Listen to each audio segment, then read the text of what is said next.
Hey, welcome back to Let's Talk About It. It's over here, not over here. Welcome back to Let's Talk About It. I'm John Tisha, your host for tonight. We do Let's Talk About It usually on Fridays about this time, Friday, 6 o'clock Pacific time. If you didn't know, now you know. Today's topic is going to be about, we're diving into it. Today's topic is going to be about relationships. Relationships regarding with your kids, with your parents, with your friends, and with your spouses, and or while you're dating it, like the evolution of your relationship. So I'm thankful and I appreciate everyone who's joining in for this conversation. Put the comments on the side, put your questions if you have them. And just as a little disclaimer, my guest and we're not perfect, and what we have learned over the years isn't the say-all be-all to all relationships or what may work for you or doesn't work for you, period. So just that specifically. And speaking of my guest, his name is Cris Chapo. You can find him on Facebook and YouTube. He also has a podcast that streams over Spotify and a whole bunch of other ones, but I don't know all of them. He can tell you about that. This is Cris Chapo. He is my husband also. Welcome to Let's Talk About It from the other room. How was your day, babe? Long. A long day. Yeah. Work, classes. Something like that. I mean, the kid's sitting over there with a broken wrist, so that's why it was long. I was tired. Your sound is breaking up just a tiny bit. Is that better? Well, I don't know if you moving up is better or if it's just a connection. I don't know. I'm trying to check it out. I was having some technical difficulties before I got in. I don't know. It seems better now as you're talking. All right. Oh. All right. Well, there you have it. If you haven't done so already, please like this video, share this video. Go ahead and give me a follow on Facebook and subscribe to YouTube. Hit the bell to get the notifications so you know when we go live next. I feel like my lighting is a little off, but maybe it's just me. Are you ready to come back or no?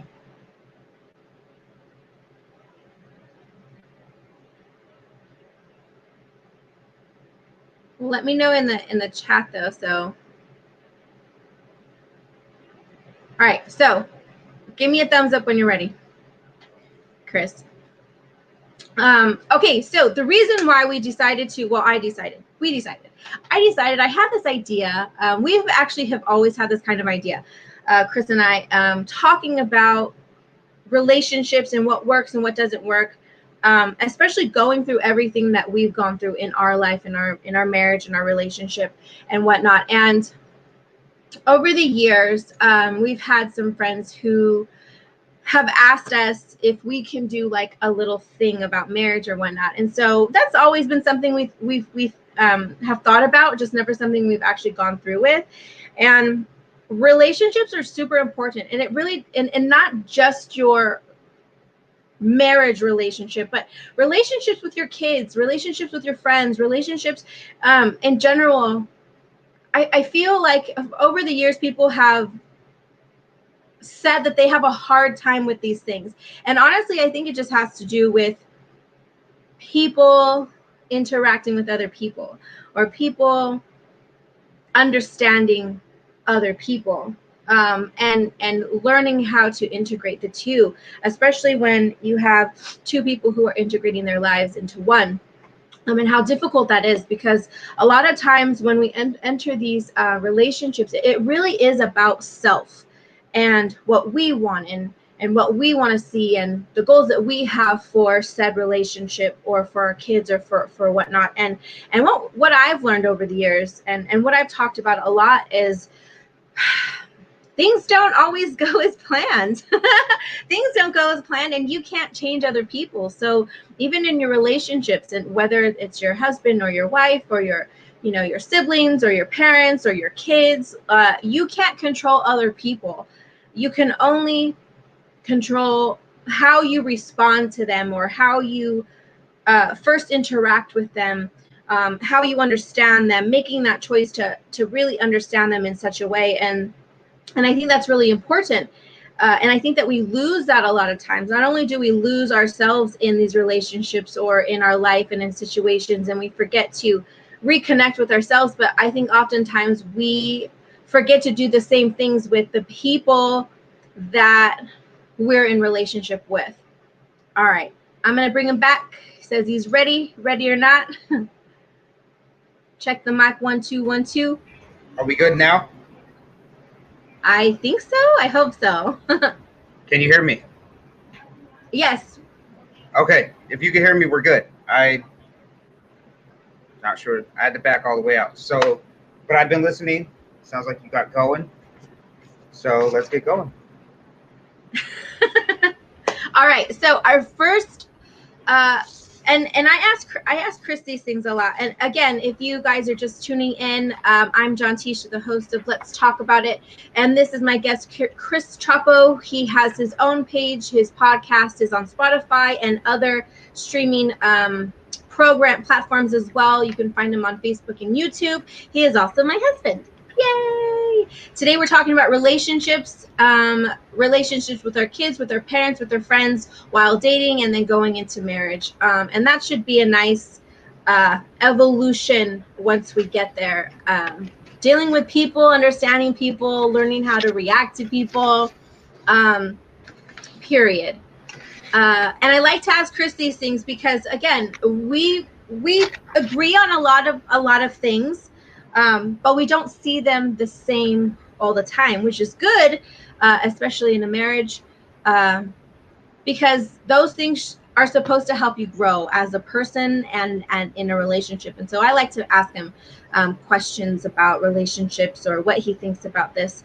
And when I thought about this idea or whatnot, I was like, what do you think? And then he actually kind of broke it down into like different levels. He's like, well, what do you mean by, is it just marriage, or what do you mean by relationships?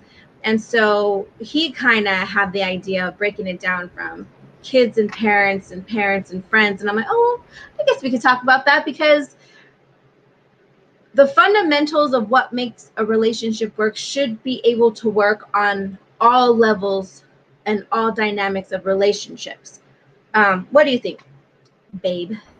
No, I agree, because when I think you originally brought up the idea to me to do a show tonight, and you said, you gave me a list, like, I want to talk about marriage because there are people out there that struggle with it. And if you're not struggling in your marriage, or you haven't struggled at some point about something or got in an argument, let us know what you're doing, because either your marriage is really fake and you guys are doing a really good job faking it, or it's just that perfect. But I doubt it. Most of us, we're going to struggle with it. And when she said, well, she gave me a whole list. You're coming in and out a little bit again. Oh, all right. So like, she gave me a whole list of things. Why, like all this stuff. This is why marriage would work. And I mean, it was a list. And I was like, wow, that's a lot. But well, I think the reason I did that though is because someone had brought up, like, what I was talking to someone, and I've heard this many times, and you and I have talked about it too, is love enough to make a relationship work? And in an ideal world, yes, love would be enough to make a relationship work, but we're people and we're human, and it kind of doesn't work that way. And so love, in addition to, and that's the paper that I gave him, it was, what does it take? And love was on the top, and it had like a blip of what type of love, because we as humans are frail and our love has conditions. And then, but love in addition to, and then I have this whole long list of things, and that's what he's talking about. I just wanted to give a little clarification on what I was doing, because I actually didn't remember that until you said it. Yeah. No, I think that's kind of what got us going on this, is because when I was thinking about love, marriage, your other relationships that you have in your life play a part into that. So the way you treat your relationships, or the way you experience relationships, I think play a big part in the way your marriage is. So uh, that's why I center, I think it's more than just marriage, and I think we should talk about some of the other relationships that we're in. Which So you want to get started with the first one? Well, actually, I want you to start on that one because you had more of an insight to what you meant with relationships with your kids.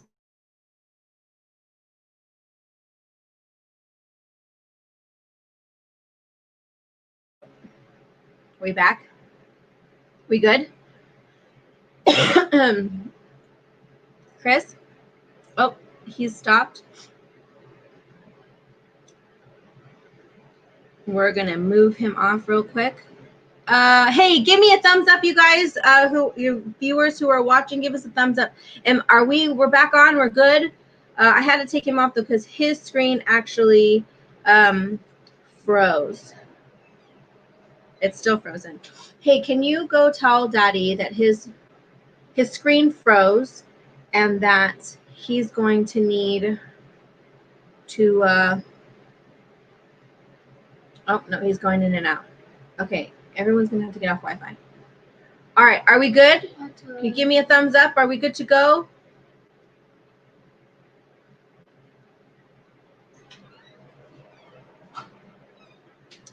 Oh man, my connection's good.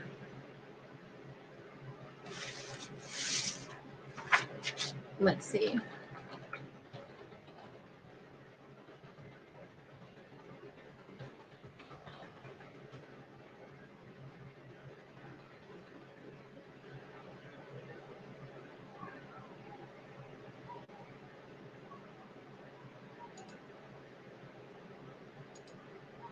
Why is it not connected?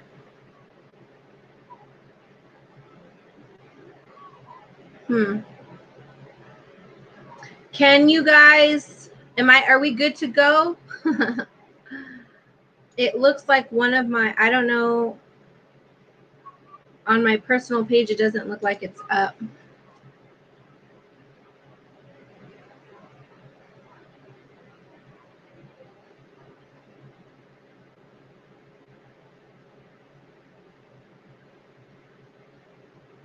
Are we still frozen?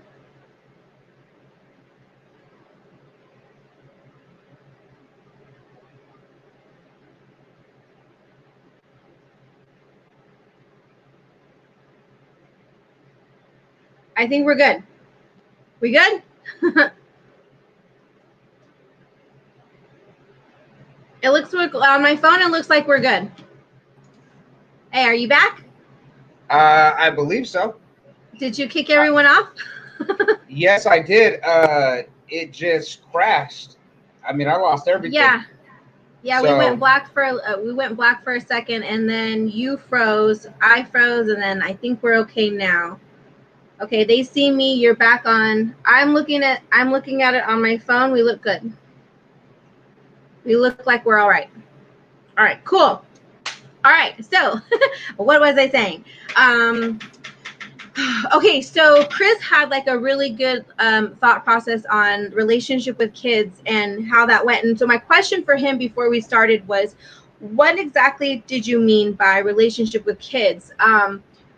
Like as in our young kids, or like adult kids like us with our parents? And then he had a little breakdown with that. So Cris, if you can let us know what you meant and what you wanted to talk about.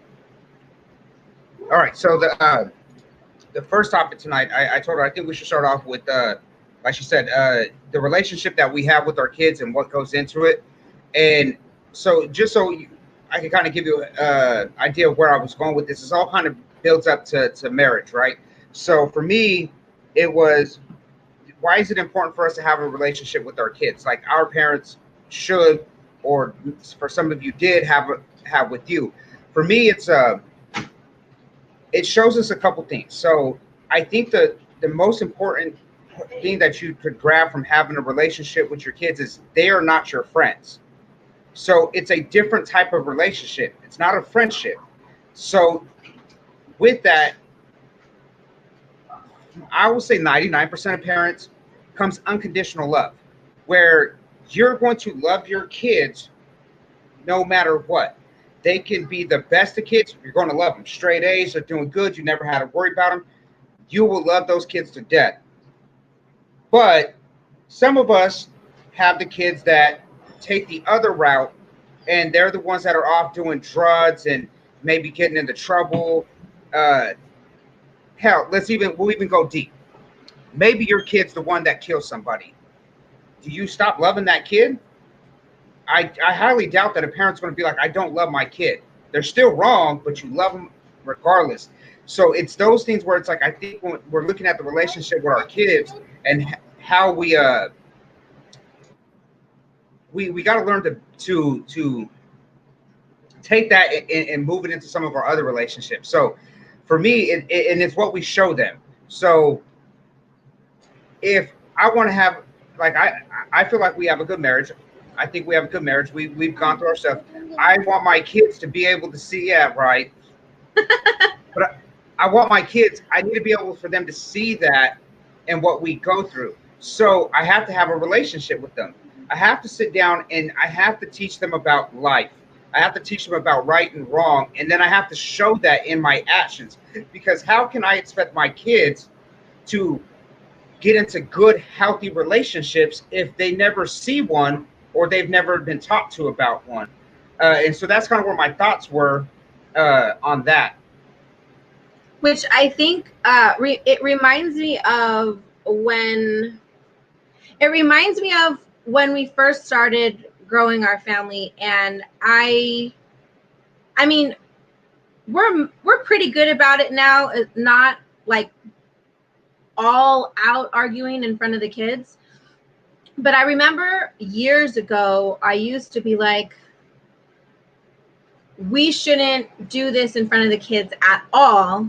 We need to go to the room, or don't talk to me like that in front of the kids, or, I don't want to have this conversation in front of the kids, and we need to take it to the room or whatnot. And I remember you had said one time that they need to be able to see us be able to work it out. Not that they see us fighting all the time, because we weren't fighting all. I mean, don't get me wrong, we had our years. there were some years that weren't like smooth sailing, but that's life, and that's relationships, and that's living with other people that are different than you and have different ideas and perspectives and temperaments, and learning that.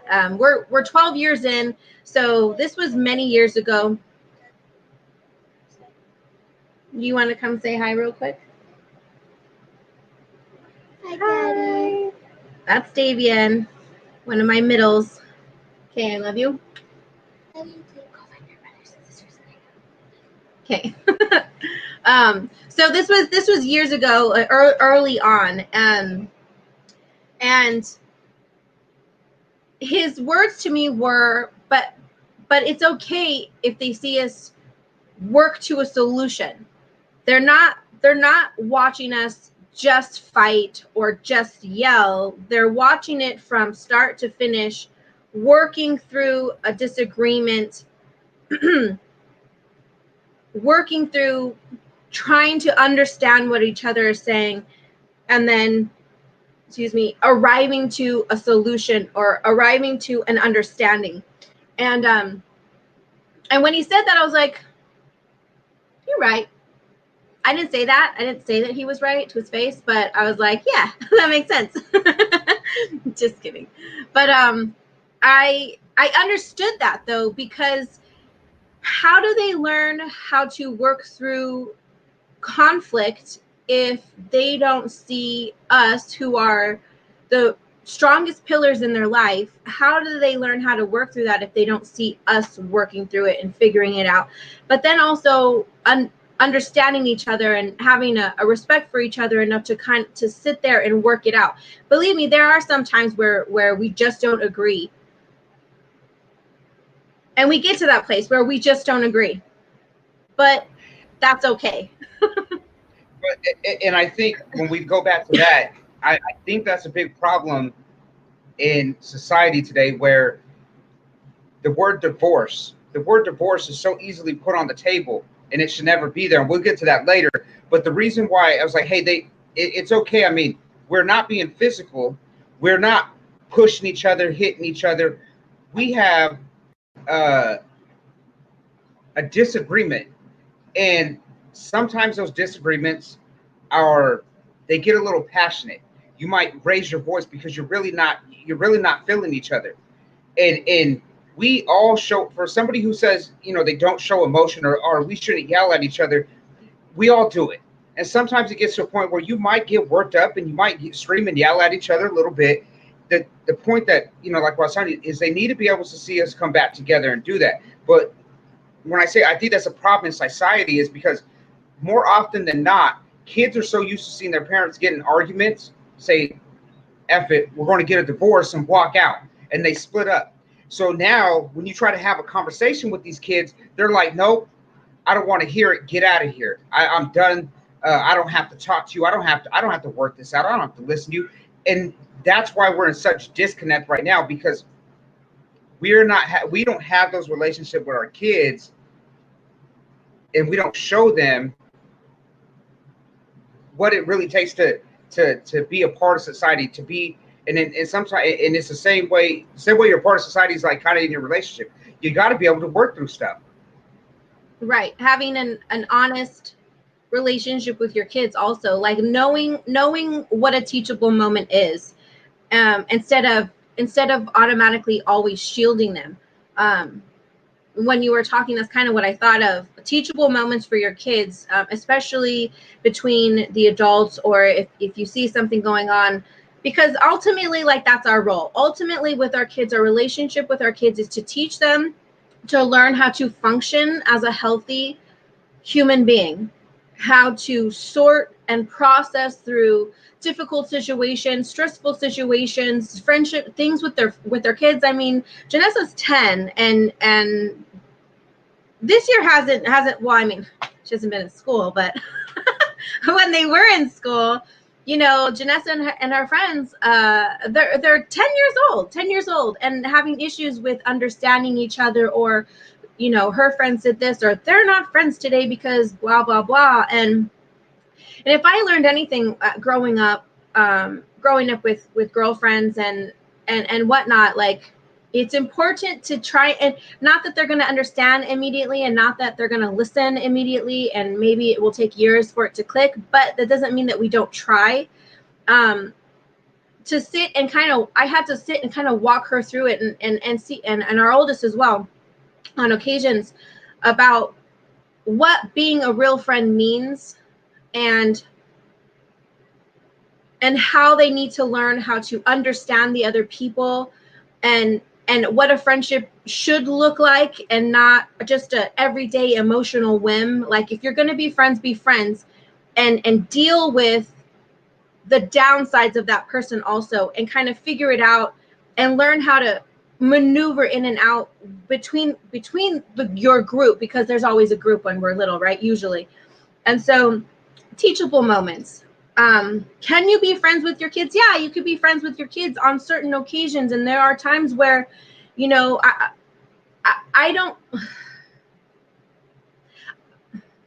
don't, for me, and Cris, you let me know, but for me, I think that it's harder to be friends with your kids when they're younger versus when they're older, where there are those moments of understanding on a mental level, versus when they're little. I think times when you're like those friend times when they're little are really mom and me times, or dad and me times. Like, those are special moment times.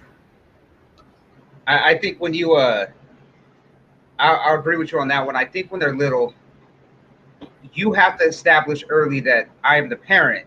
I am responsible for you. And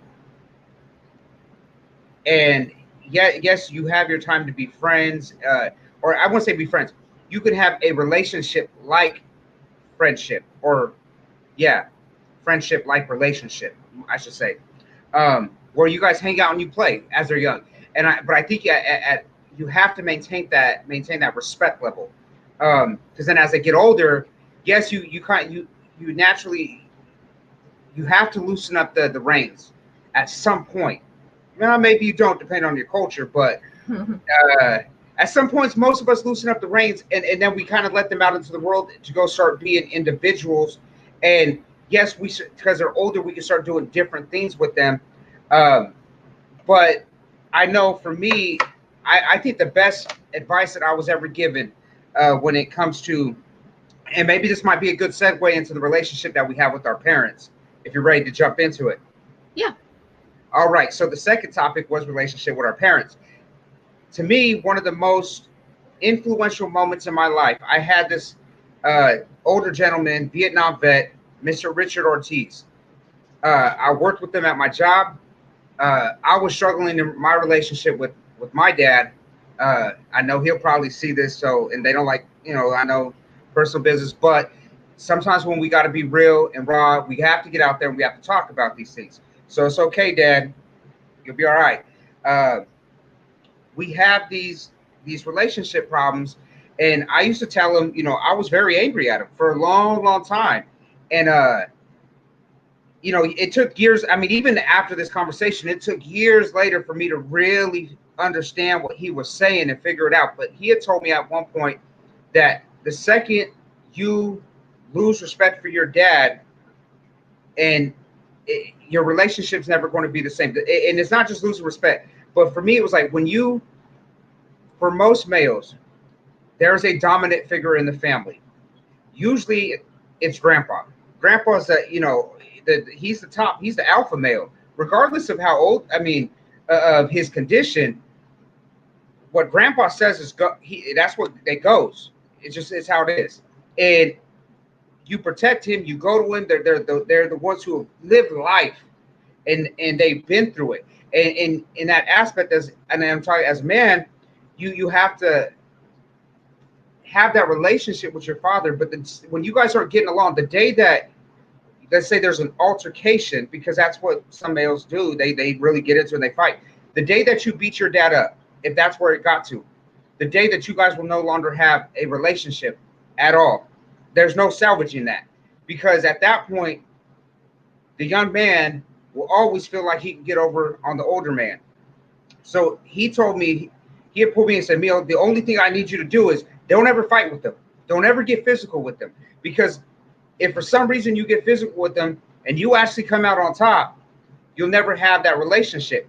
And, it'll never be the same. And I'm glad he told me that, because it really caught, I was able to take that. And so I know I was angry with them, but I didn't want to fight him, because it wasn't that I didn't want a relationship with them. I was just mad at things that had happened in my life. And it wasn't until years down the road that I learned how to deal with that. And I was able to forgive him and move on. And the reason why I'm talking about relationship with parents is because then I was able to understand why he did the things he did. I might disagree with it, some of it, but I was able to understand it. Because now, I was just talking to Tisha about this. I'm at the age that he was at when things happened in my life. I get it. I understand life's rough. I understand the relationship struggles, and if things that we go through. So I see it.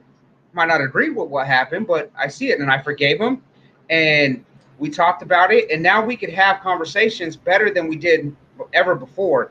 And he is now that alpha male in the family. When it comes to on my side, he is the dominant figure, and hopefully one day, like my grandfathers, if you ever heard, look at my page, my grandfathers were very influential in my life.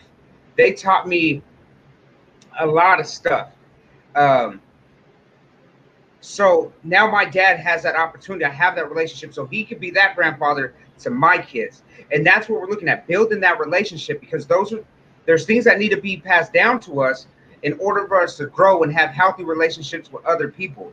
So that's kind of where I was at with transitioning from kids into the relationships we have with our parents. Which also supports the idea that we as individuals within our family units can break generational curses. Whether you believe in those or not, they're basically bad habitual cycles that are passed down from generation to generation to generation to generation, because they are topics and issues and situations that are never addressed, acknowledged, processed, released, and healed from. And if you're not able to do those things, I mean, spiritually, it probably goes a lot deeper than that, but this isn't that conversation. But if we can't break those cycles of not being able to communicate with our family, not being able to be open and honest with our parents or with our siblings or with our spouses, in order to break down the barriers of communication to understand each other sooner rather than later, then we'll continue as a family to continue the same bad habits over and over and over and over, instead of healing and growing from them, and then being able to create and maintain a lasting legacy of what we want our family to look like. And so, yes, I agree.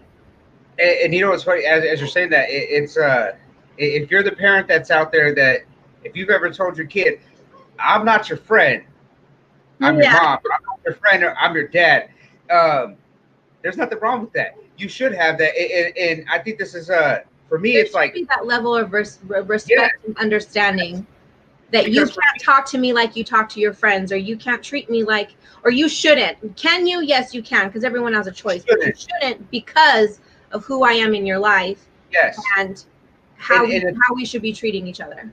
And again, I'll take this back to society. So many kids that I see right now will talk to their parents like they're their friends. They treat their parents like they're their friends. And then those are, I almost cuss. Really bad. No, because I'm trying to keep this, because I want this to be family friendly in case, your kids around listening. But those are the same little SHIT heads that are out there running around that I see out here on the street. And I'm like, hey, man, stop fucking off. Stop messing around with this. Yeah. Or like my neighbor's caught messing with my garage, and they yell at them. And they're the same ones that are like, F you, and take off running because they're over here causing trouble. They're the same ones that'll turn around and fight with you and be disrespectful, because I guarantee those are the same kids. Maybe not all of them, but those, more than likely, those are the same kids. If they don't respect another adult in the neighborhood that's telling them to, hey, knock it off, I highly doubt that they respect their parents. And so for me, it's like, you got to have that. You got to say, hey, I'm not your friend, I'm your parent. That's not your friend. That's an older person in the neighborhood. Because these are the things we're showing them. We have that relationship with our kids. They respect us. I have that relationship with my parents and my step parents. I respect them. And this is also the same reason why I respect other older adults in my life, because they have life and knowledge that I don't necessarily have. So I think we have to teach our kids that, because once I learned that, I was able to turn around and look, go for my kids, turn around and look at my parents and say, okay, I've always kind of done this, but I need to do better at being a son to my parents, and treat them with more respect than I maybe have in the past, and really try to maintain that, because there are also that's really real. That was like a really good nugget right there. You touched me. I keep them under my hat, and I got many different hats with many different nuggets. Oh my gosh. All right. So I think this might be a good point where we can transition from the relationship that we have with our parents to friends. And I know, because we're talking, I believe the importance of why we need to hit the relationship with friends, because friends is like, there's so many people that fit into the friendship category. So you have acquaintance. I mean, and people get this confused. Like, they'll be like, oh, I got all these friends, look at me. But how many friends do you really have? Some of us are blessed to have a handful of good friends, and some of us have a handful. I could tell you personally, I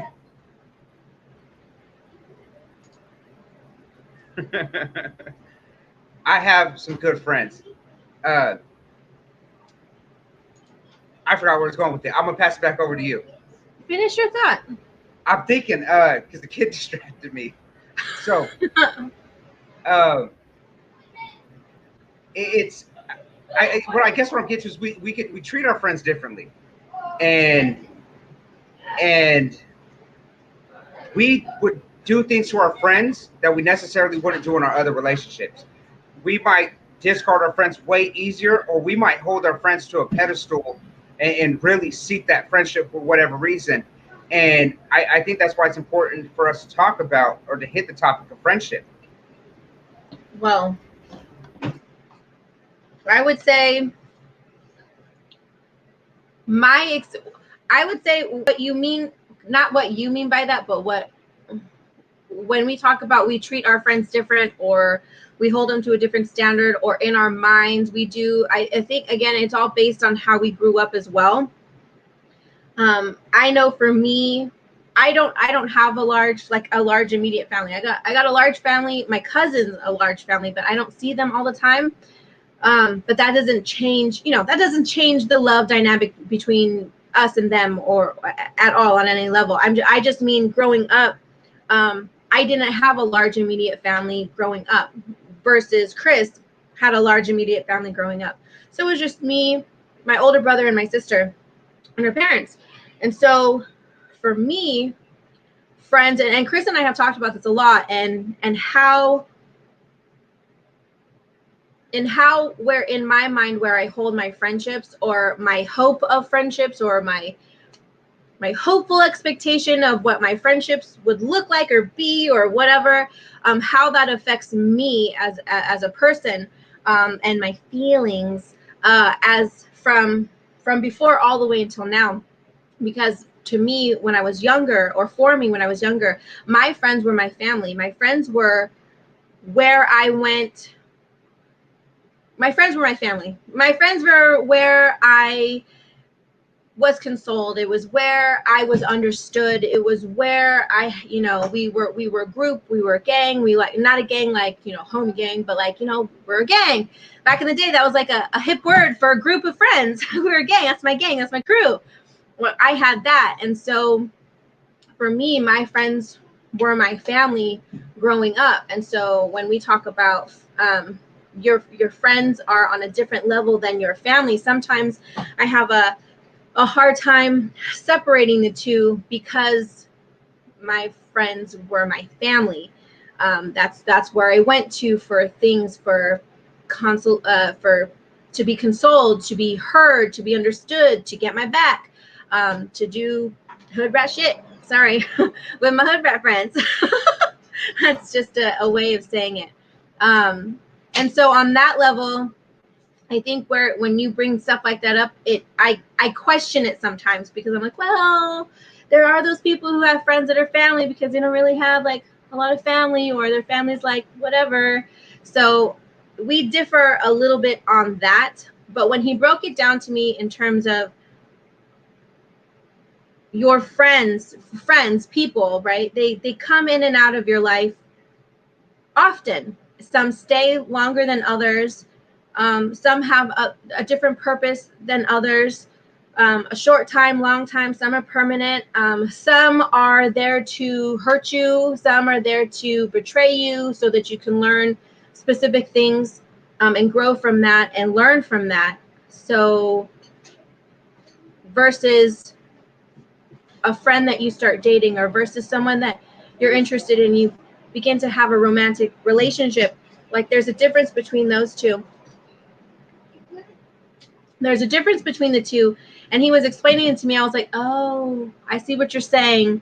Because in your romantic relationship, or at least when you get to marriage, and I know we'll get there, your marriage isn't something that you just kind of toss and walk away from, versus friends.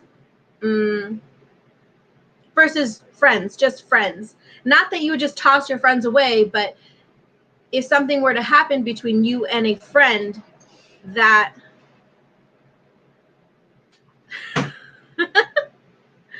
Are they going in and out of your area as well? No, I told her to go lock the door so the two little ones stop running in and Can you out. hear? Can you I hear can the deal door with back I and can forth? deal with I'm them. like, dude, but Yeah, it's hard because it's I hear it on distracting. both ends. But yeah, But that was earlier. but yeah, But so you could not that you want to or whatever, walk away from relationships that are not beneficial or that are toxic or that are not healthy, like those type of friendships or whatever. You can walk away from those. And I'm not saying that you wouldn't walk from a marriage that was toxic or unhealthy or whatnot. I just mean that in your marriage, when you're having disagreements or when you're working through a season, because we have those, when you're working through a season, you don't automatically just walk away. That's where you mute your mic. I know. And I want to kind of clear this up too, because I do believe there are friends that come into our life that they become more than friends. They do become like family, and I don't want to discredit those people either, because I've had those friends come in my life that I see as my brothers. I that's the spot that they hold in my heart, and they know who they are. And so for me, when I'm like, man, I got friends.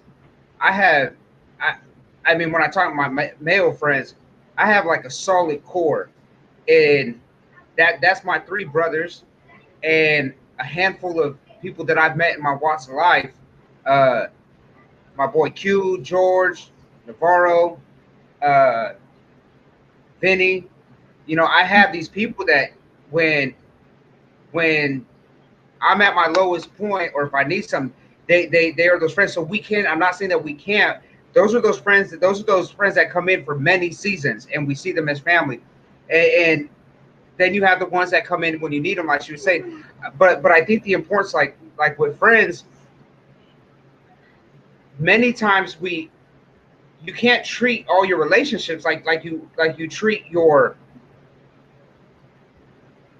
not serious friendships, like not the ones that the friends feel like family, but the ones that you just like the people that you meet at work. And you're like, okay, I've known him for a couple of months, we're cool, you know, he's my friend, my work friend. Like those relationships are different because you could walk away from those relationships. Acquaintances. Yeah, and that's what I'm saying. Like, there's many different types of friends, like acquaintances, business. You know, you might have a co-worker. You don't really see them as an acquaintance because they're more than just that. You know, you see them every day, but you're not friends. You're co-workers. I think there's different levels to those relationships, but understanding that and who those people are on your life and how long they're going to, you know, are they going to come in? Or are they going to, you know, if they leave? But I guess my point is usually with friends, it's easy to kind of just when the relationship's done, it's done. You walk away. Like if you guys get in a disagreement over, like, let's say some really core fundamental beliefs, and you guys are both like, I can't kick it with this dude no more, and you walk away, that's okay. But for those friends that are like, and I understand John T's point, because like I said, she told you, we talked about it, and I know that some of her friends, she saw them as family, and because she didn't have a big family, so if your relationship, your bond is that tight, I understand where you would see them like a brother or a sister. But those would be like me, you know, those relationships would be like me walking away from my brothers or sisters, because I got a lot. I wouldn't do it, and I would fight for those relationships. I want to have those relationships with my siblings, and I try, and I don't always do the best job, but I try. Um, and those, I think that's what makes the difference between your just regular playing kind of friendships and then the really solid ones that you have in your life. It's the amount of effort that you put into those friendships, and I think that's very important. Which brings me to I wanted to bring, so we're moving in from our friends into dating. And when you go to date someone, you have to become friends first. What is that face? Oh, I was just thinking of all the money I spent. Sorry. Oh my goodness. Hey, sometimes. But Just Too expensive to woo you. Oh, anyways. Relationships. And going from a friendship to a romantic relationship, right? Because you have those. Sometimes you fall in love with your friend, or you meet someone and you become friends, or you should at least become friends before, going the further step. Because I mean, how do you figure out whether you like this person or not? Or if there are like some red flags, or there's some deal breakers, or there, those little things, like you got to get to learn you got to get to learn what those are. And some of us, dating once that, some of us just kind of jump right in. It is what it is, and you learn to become friends as you go. Believe me, I get it. I get it. It's when you're married. Dating for us is like date night. It's like, hey, when we get to go out, do the thing we used to do before we were married, like go watch a movie, go to the the restaurant. That's dating. The thing we try to pretend that we try to reenact now. But we can't do it now because everything's still shut down here. But maybe one day. And I think for us too, I think that Destiny, what's date night, right? Especially with everything going on, and then once you have kids, and if you don't have, and not saying that there aren't people around that you trust to help babysit or whatever, but I mean, come on, it's really hard. I mean, especially if you have family members who have children already, or they have certain situations, like that's really hard and it's difficult. I'm not trying to segue, but date nights that, I'm sorry, get away from your kids night. I need a break from my kids night. That's what date night is. Sorry. You're gonna. Anyways, that's what you were saying.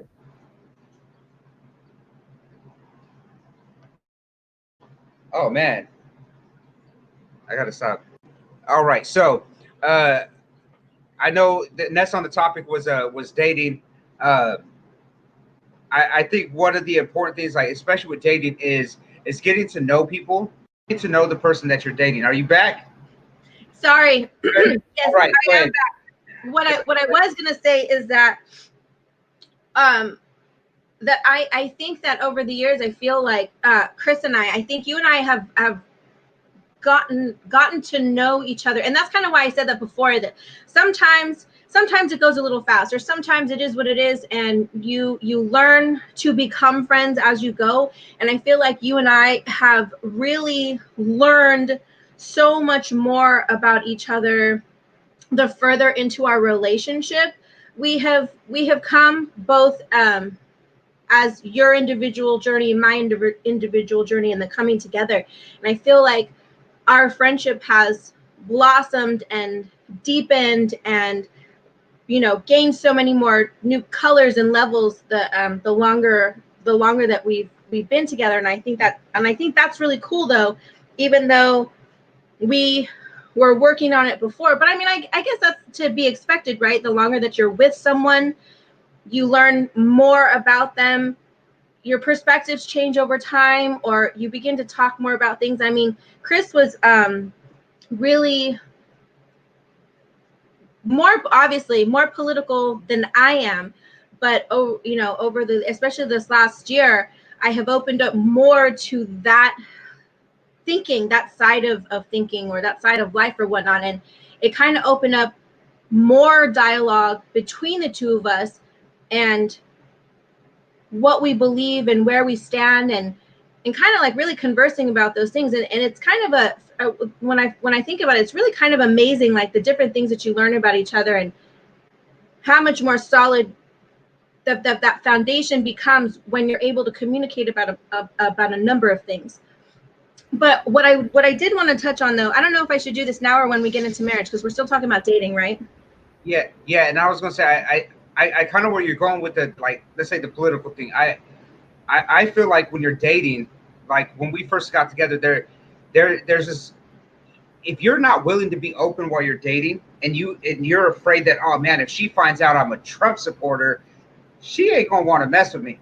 If you're that afraid, that it's not going to lead to a good, healthy relationship. So I would say from the beginning, from the get-go, when we started seeing each other, that was one thing that I found with you that was different from other things that I've been in. is I could be myself.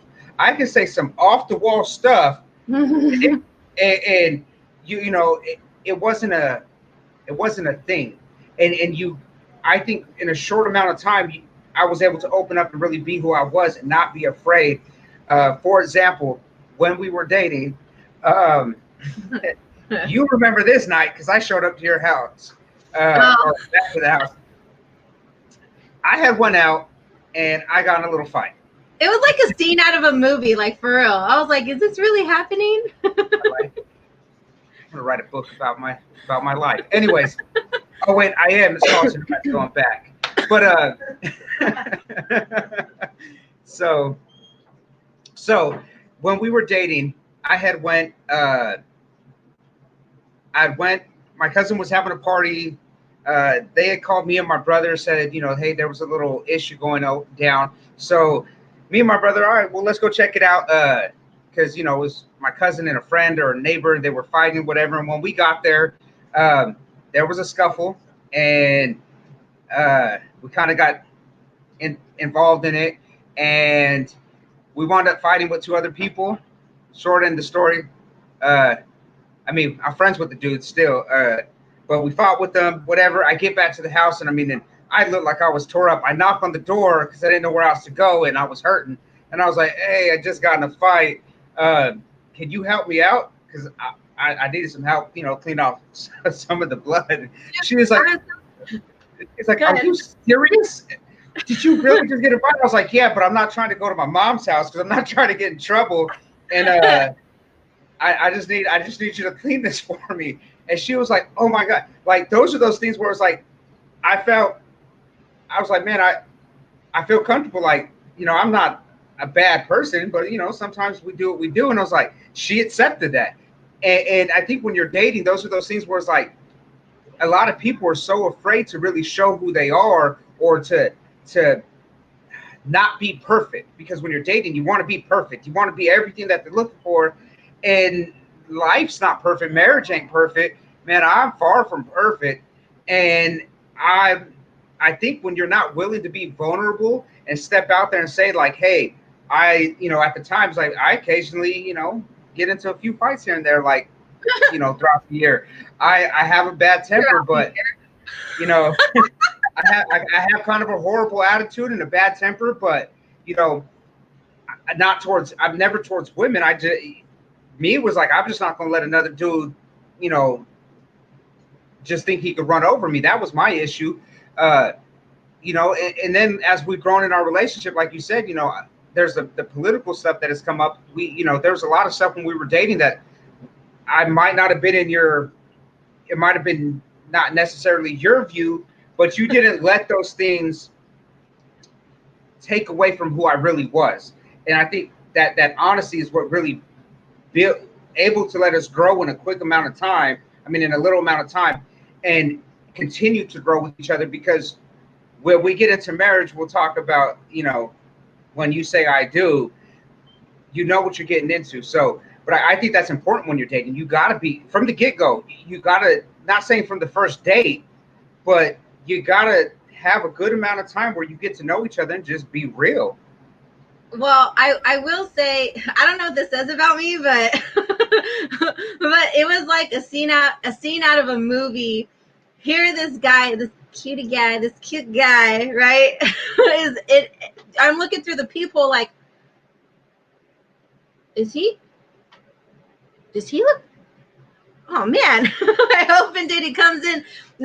I kid you not. The scenes that were going through my head, I was like, holy crap, this is like the scene of the movie. And he's the guy that got in trouble. And he's like the bad boy, right? But he wasn't a bad boy, but you know, bad boy. He just got in a fight or whatever. And he's coming to my house. He trusts me to come to my house enough to help him.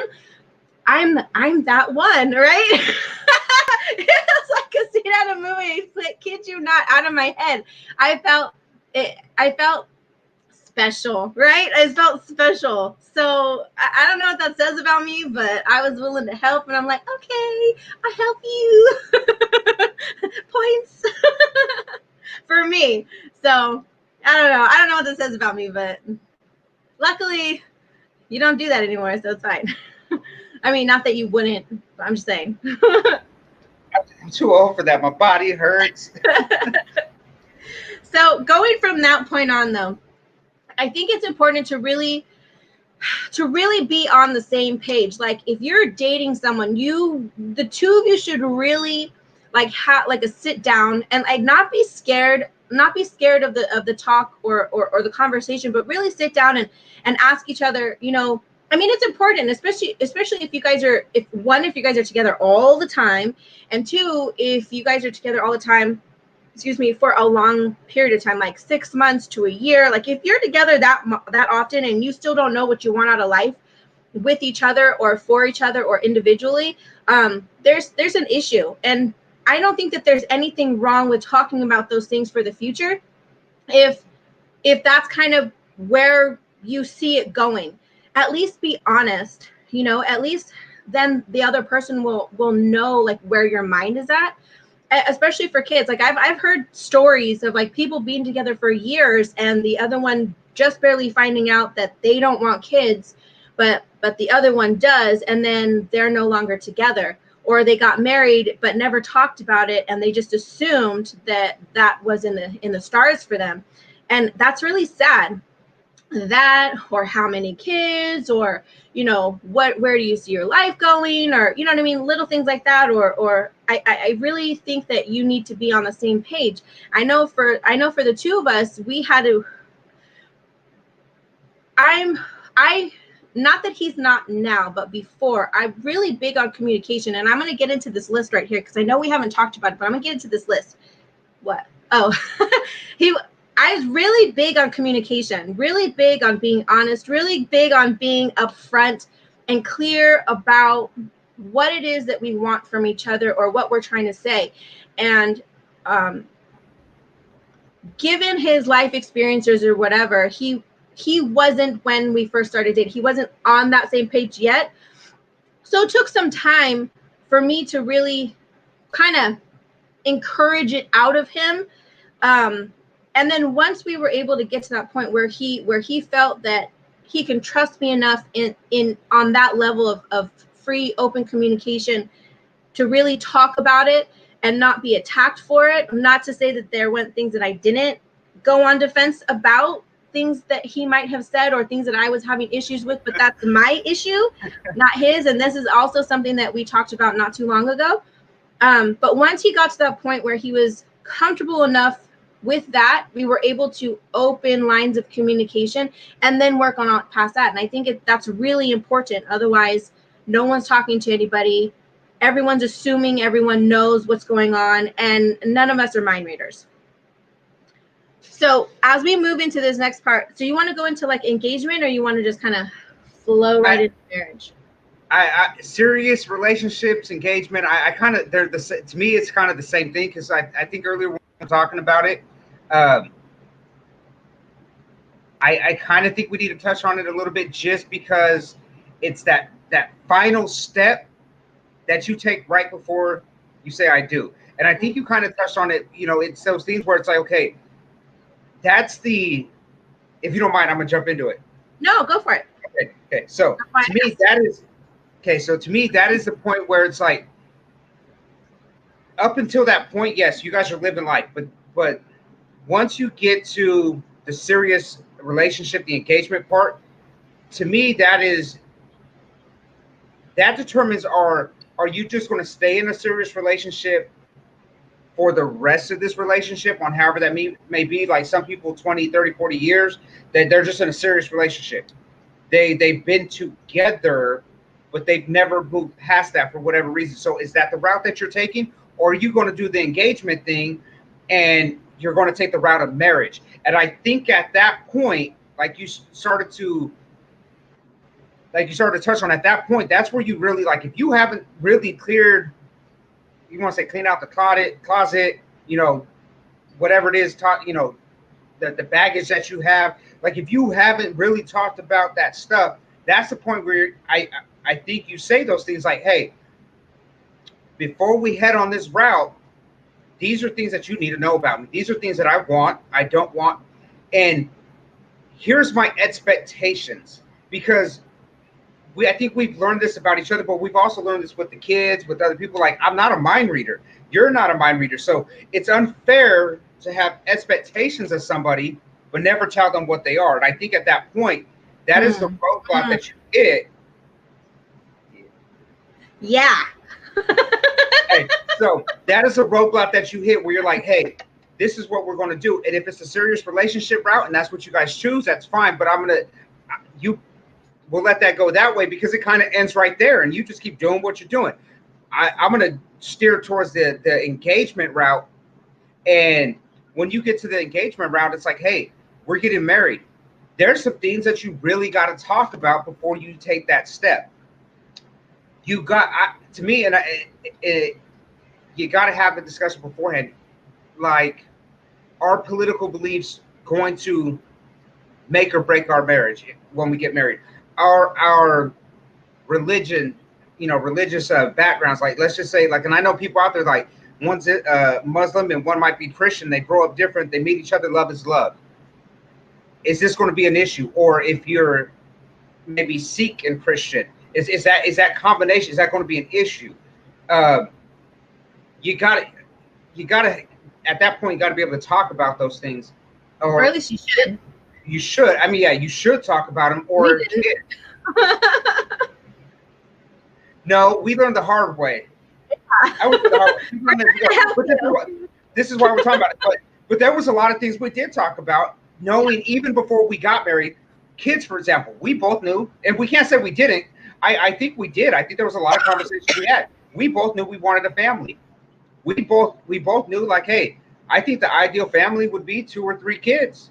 I'm cool with that. You were cool with that. You were like, yeah, but if we do this, I want kids by 30, and you got to make this happen, and and you got, guys, when you get married, there comes a honeydew list. Like, this is what's got to go on. And they're like, I think 3 kids is good. All right, cool. Number 4 snuck in there, and he's a cherry on the whipped cream.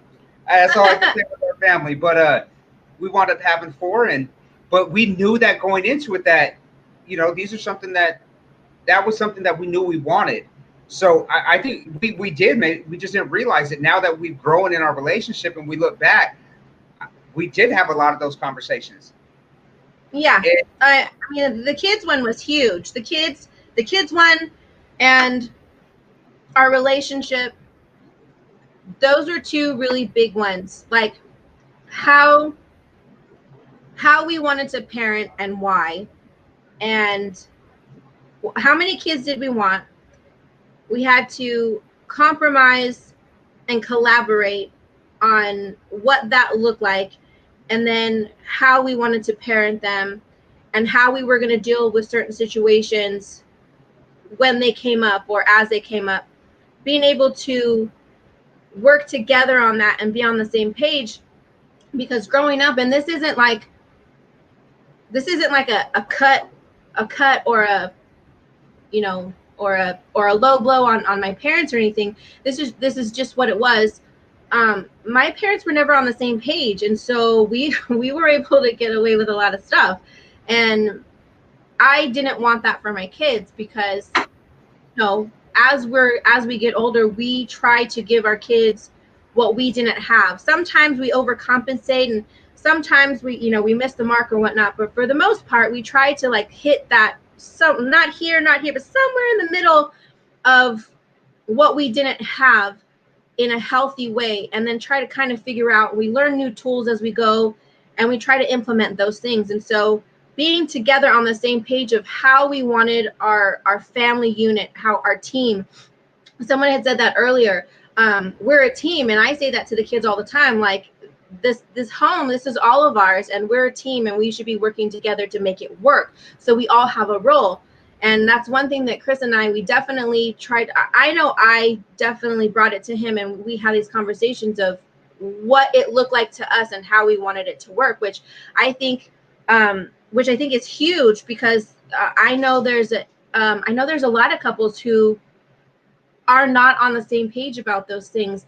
And sometimes it's because they don't want to budge from their expectation of what it's supposed to look like. When really, if we can have some water, right, to flow back and forth with each other, I think that you can find that middle ground a lot easier than you think. Are we moving into marriage now or no? Because I have that list of things. Okay, so I think, yeah. We're ready. We're a little over time, guys. So we're gonna try and not go super over time. I hope you're enjoying. Thank you guys for all of you who are still with us, for enjoying the conversation and commenting as we go as well. So when I wrote down the list of things that help a relationship to work. So what I began to write was love. So it takes love. It takes love for a relationship to work. And we could dive into that a whole other time, but just the basics of these things. Love. Human love is not enough to make a relationship work. And anyone who wants to argue about that, you're more than welcome to argue about it. But in our experience, because I used to be that person. I used to be the person that said, love is all it needs. Love is all you need, because if you love someone, then all of these things, because then you go back into, we're both spiritual people. We both have a faith background, and what we believe about love. Is that true? Yes, of course it's true. Love has all of these things, and it looks over a number of sins, a number of wrongs, and but it also, the things that I'm about to list, it encompasses those things, like it's in addition to. So human love is not enough to make a relationship work. Love, in addition to other tools and growth, is what will help a relationship blossom. A relationship devoid of these things can ultimately suffocate a relationship. So if you don't have communication, if you don't have, I don't know what happened. Oh, is that just you? Communication, understanding, flexibility, faith, trust, one accord, honesty, growth individually as a person and growth together, personal time, collaboration, and compromise. Love, in addition to all of those things. And you don't find those things just automatically. They're not just there once you get in a relationship. Those are things that you have to work on, because two people that come into relationship, they're oftentimes, more often than not, these people are coming in with baggage, with doo-doo. Or like I told you the other day, I said, hey, let's be real. Two broken people came into this. Yes. And you were like, I wasn't broken. I was like, I was broken. I'm not even going to sit here in front. I was broken. There was a lot of things wrong with me. I'm going to be real about it. We both came into this relationship broken from life. And sometimes that happens. I think the beauty of it is that sometimes two broken people can help fix each other. So where we're not as broken. So we can heal. So you heal together. And yes. Yeah. And that's what I mean by growth individually and together. Like relationship, I say this all the time, we weren't created to live this life alone. Does that mean that you have to be in a romantic relationship because we're not meant to live this life alone? No. But having a companion, we all know that having a companion or friend who's with you all the time, just like when you're working out, you tend to do better when you have an accountability partner, right? Most people, not all people, most people. But this life wasn't meant to be lived alone. And I knew many years ago, like I knew what I wanted in life. I knew that I wanted to have a family. I knew that I wanted to be a wife. I knew that I wanted to have a husband. I knew that. And I think that he knew that as well for himself. I mean, especially for the fact that he has a big family, lots of brothers and sisters, and that's something that he grew up with. And I think for me, it was just, I loved the idea of love. I loved the idea of being understood or being loved, right? I liked that. I had this whole thing, an idea, like this is what I wanted. And in order for life does a number of things to the mind and the spirit and the heart. And as we're growing up, all the experiences that we go through, and it creates, I know we were talking about it on Wednesday, life creates so many different things within our mind about what we think about the world around us, about people, about relationships, about ourselves.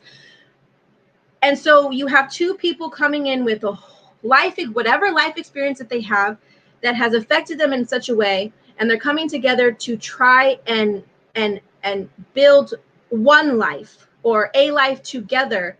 Not necessarily one life, because if we're growing individually, then we both have to have our lives that fit together.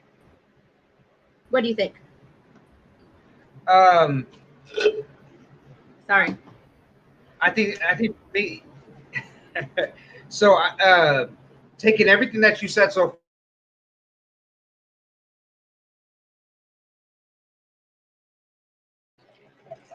We froze again. All right, let us know. Are we back? Because this is the last stretch. This is the last stretch of our broadcast of this episode. Let us know if we're still here. I need to get a new light.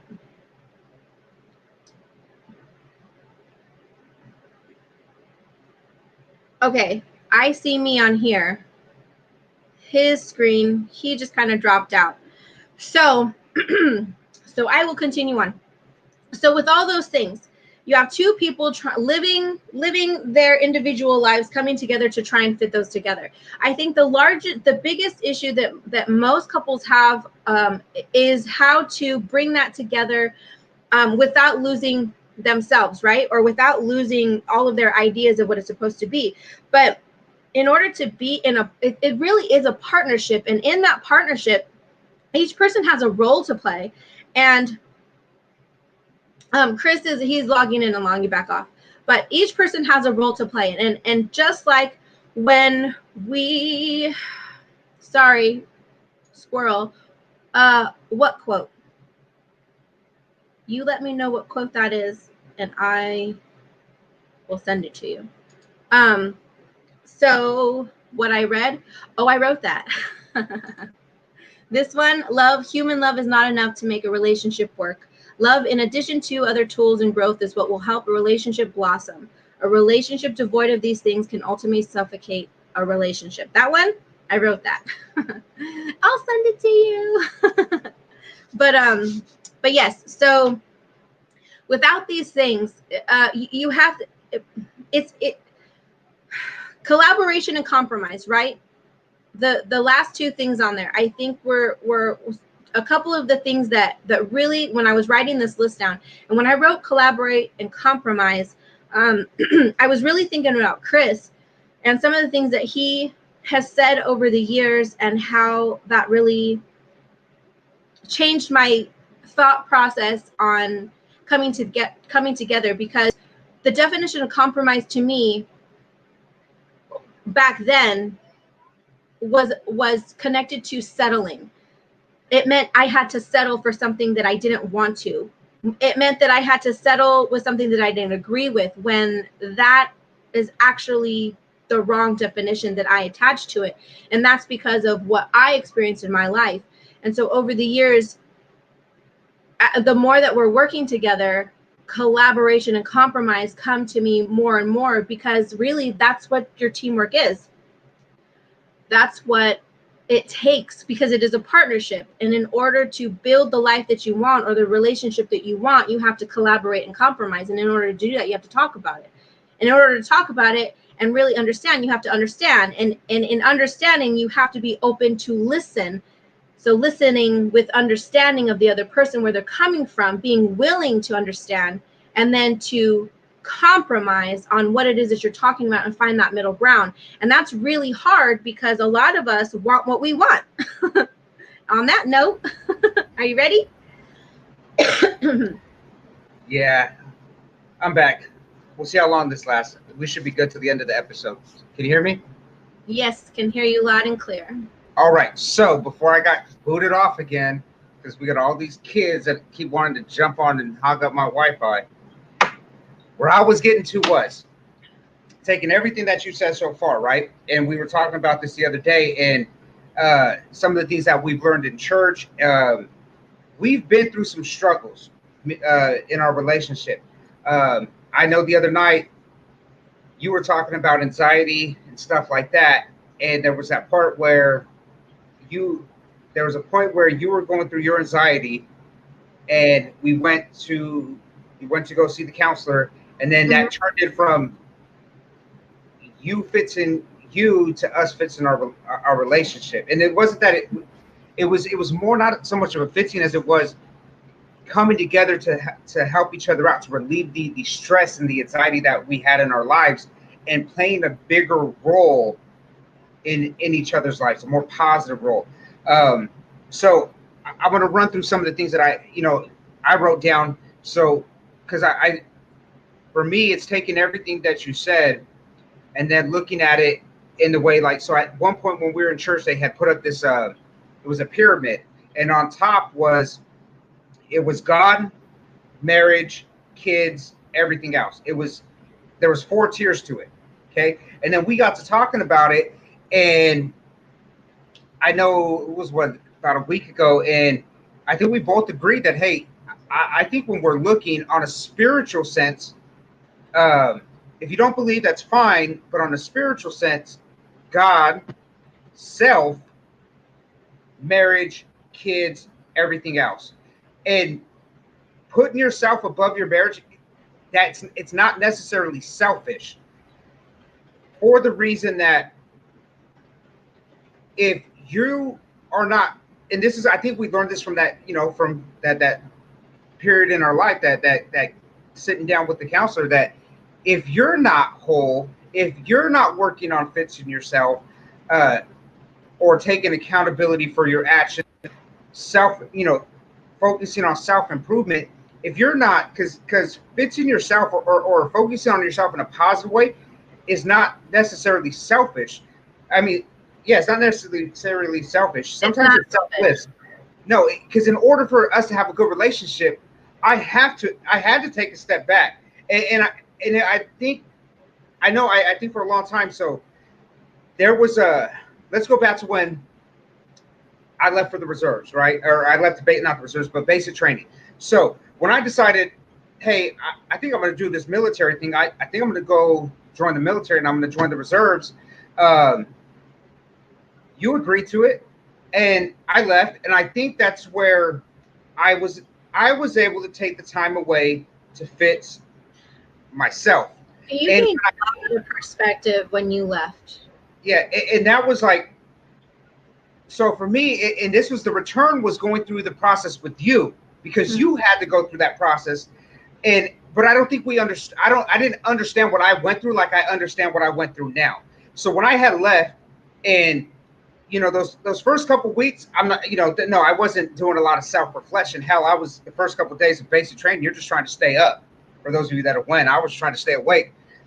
The self-reflection came in some of the things that we were being taught, but most of it was trying to clear my mind of the pain, the physical pain that I was in, trying to take it away from it, thinking about how bad do my feet hurt, and thinking about something else. Anything else that would take my mind off what my body was feeling, because my body is not weak. To me, it's my mental. And so I know that I'm physically strong, I am mentally strong, but it got to a point where I had to focus on something different. And that's where the self-reflection came into it. And so I started thinking about home. I started really I was really, when you're walking 10, 15, 20 miles, I really started digging into myself. Like, I'm trying to think about stuff. So I started sorting things out with my dad, and thinking about my mom and my stepmom and my stepdad. And then I started thinking about my wife, and I had 2 kids at the time. And then I got to thinking about Cris and the things that people had told me in my life, what I had been through, the impact that I had left in other people's lives that I felt bad about. Because then as I started going down this rabbit hole, I started thinking about all the people that I hurt. And I mean, it was, you talk about self-reflection. Like, I really do believe that sometimes we got to sit back and we got to work on ourselves, and we have to be real. And when I started looking at that, it it hurt me to think about it, but it was easier to think about that than to think about all the pain that my body was feeling while I was doing these walks or things. And then it kind of became this thing that I started doing every time that we would have these moments where, we're marching along or we're sitting there and, I'm trying to pass time. So in order to pass time, I started passing time in my head, passing time with my thoughts and wrestling through these ideas. And I don't know, at some point, like this light bulb clicked, and I was like, man, I got there's a lot of things I need to do in my life to make up for what I've done. And I know that that's not what God wants from me. I know that that's not going to buy me into heaven. I can't buy heaven, but it wasn't about buying doing works to get into heaven. I don't need to do works to get into heaven. I just need to ask for forgiveness. But what this came down to was like, man, this is a me thing. I want to be able to, when I leave this life, people be like, that was a good dude. And I could say some off the wall stuff, and I could get real, I don't say not confrontational, but I can get real political. I could stir some stuff up with the things that I say. What do you call it? Controversial. I can say something that gets real controversial, but at the end of the day, it's my heart that's in it. And when I made that life change, I was like, you know what? This is who I am. And it's taken me another 10 years to really be myself. And that's what you're seeing this year. But in the process, and what I'm getting to with this is that fixing myself and becoming more and more comfortable with myself has built my marriage. It's allowed us to sit down and have that conversation. And it allowed me to admit my part that I played in the rough times that we had. And that's where I go with God, self, marriage, kids. Because when we started going to church and I started putting God first and the things that I was learning, along with self, fixing myself, then our marriage started getting better. I mean, we don't have nearly as much the arguments that we have now. I mean, they argue we're and then we figure it out, and then the influence that it has on our kids, and then everything else follows. And to me, kind of to wrap up what I'm saying here is a big thing I learned in the military was resiliency. When they started doing resiliency training, for some reason, it really clicked with me. Like I took a strong hold on it, and I'm like, man, I wish I could teach this to other people. These 4 pillars of resiliency, because they are fundamental, but especially to men that are, young men that need to better their lives, men that are my age that need to better their lives, or if you're dudes that are in marriages that maybe ain't being the best of husbands. To me, it was that resiliency really played a part, because you have your spiritual pillar, your mental, your physical, and your social. And so to wrap up this little part right here, to me, God was my spiritual pillar. Once I started putting that first, like, to me, that's that is the pillar that I really that's holding everything up.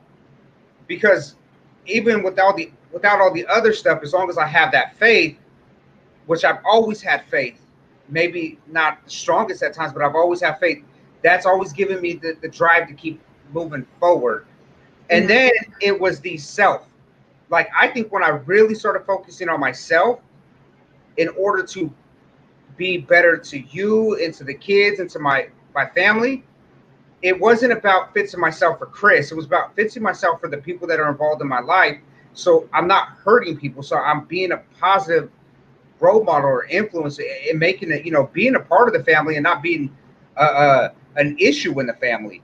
So when I started taking care of that my mental, my physical, I felt the change in myself. And then there was the marriage part, being married, that and having kids. That is my social pillar.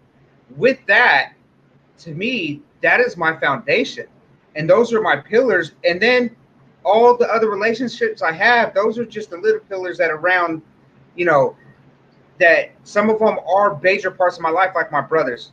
And I'm not just talking about my brother's brothers, but my friends that are like my brothers. Those, and I do have a few friends out there that are girls. Hey, this is what I love about our marriage. Tisha knows that I have friends that are girls. they're my friends. I love them like they were my sisters. I have sisters, and I treat them like they're my sisters. And she allows me to have those relationships, but she's also friends with them. Sometimes I feel like she's more friends with them. But I like it because it allows me to have that. Because there are times where I've went to my friend, or one that lives in Sacramento, and I've asked her, "Hey, am I wrong for this?" Because I needed another perspective, and she'll give me a straight up. I love her for it because she'll tell me when I'm being an a-hole. She's like, "That was me. Why would you say that to her?" Part of me is like, because I'm Cris, and if you know me, I just say some dumb stuff sometimes. And I was like, but then I get to thinking about it, and but those are the pillars that I have, and that's for me, it's that resiliency, and it's really helped me bounce back in some of our downtime. So taking everything you said with that, if I think the biggest part of it is to wrap it up, is the selfish or the selflessness. And when you're in a marriage, you have to have in order for it to work, like your whole compromise thing that you're talking about, compromise isn't about saying, okay, I bow down, go ahead. It's like, you're right, babe, you're right. No, it's about compromising and come to it. And sometimes that's putting your pride aside. And in order to put your pride aside, you have to let your guard down. And selflessness, a lot of times, like, you really got to go out of your way to make certain things work, and not because you have to, because you want to. Like, if she wants me to wash the dishes for the rest of the week and I don't feel like I should because I make the money, guess what? That's wash the dishes. Like, I'm gonna go, if it's that minor, I'm gonna go do it. If we got to sit down for the rest of the week and hash out a conversation, because we've done this, me and you have sat there and we're like, hey, we've had these conversations. We're going to come back to us in a couple of days. Like, we gotta get over this. We got to talk this out. And I have to be willing to come back to the table and talk about certain things. So, but a big part of it is my pillars, my resiliency, and having those things in my life in that order is what kept me, what I think is what has helped our relationship. And I think that's been the same for you, just from the things that we went through. I think one of the biggest things is, and I talk about this a lot, is the expectations we had on each other and of ourselves. And I think that was also and the reason why I bring it up, and I know I bring it up to you occasionally, is because of how much it meant to me that you did that, or it was something that you realized on your own. And then when we talked about it, it made a lot of sense of having expectations for the person that you with, expecting them to be a certain way when they're not that way. It can cause a lot of issues, a lot of conflict. And when we're able to, because that's more about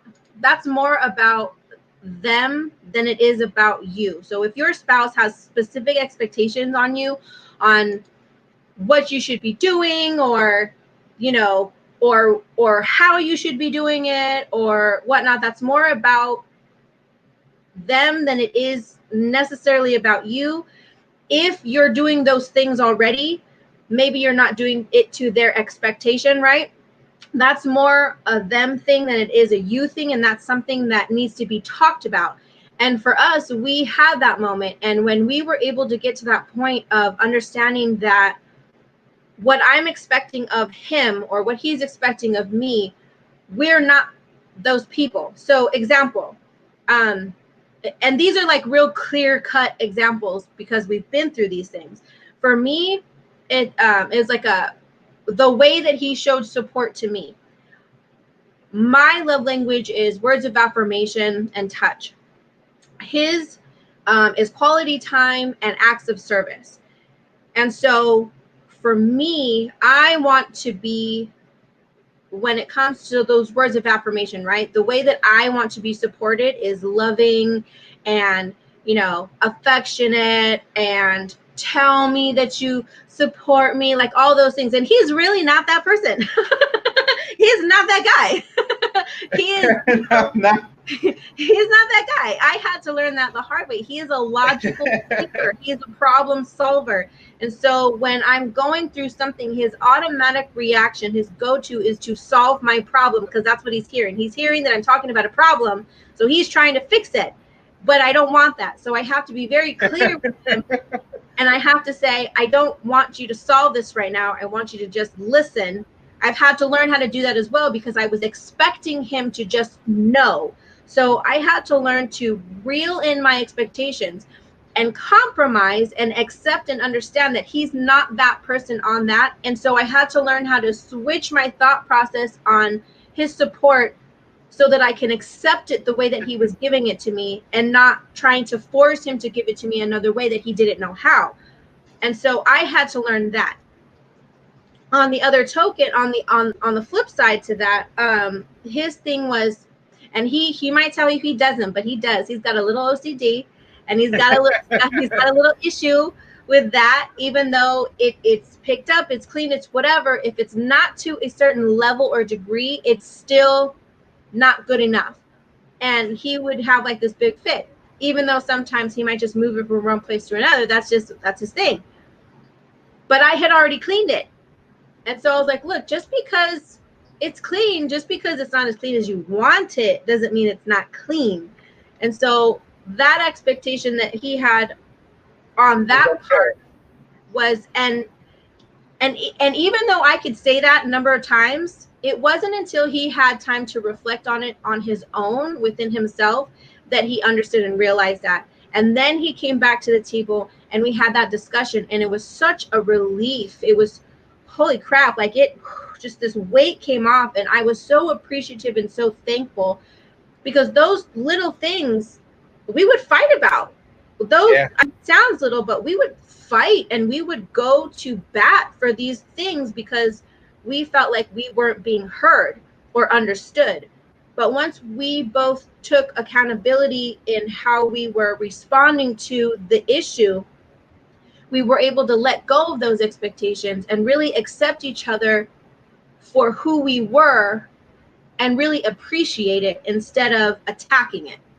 So collaboration and compromise, I think, out of, and I understand like communication, understanding, faith, trust, like all of those things. Yes, those are really important. Individual growth and growth together, all really, really important. Personal time, all really, really important.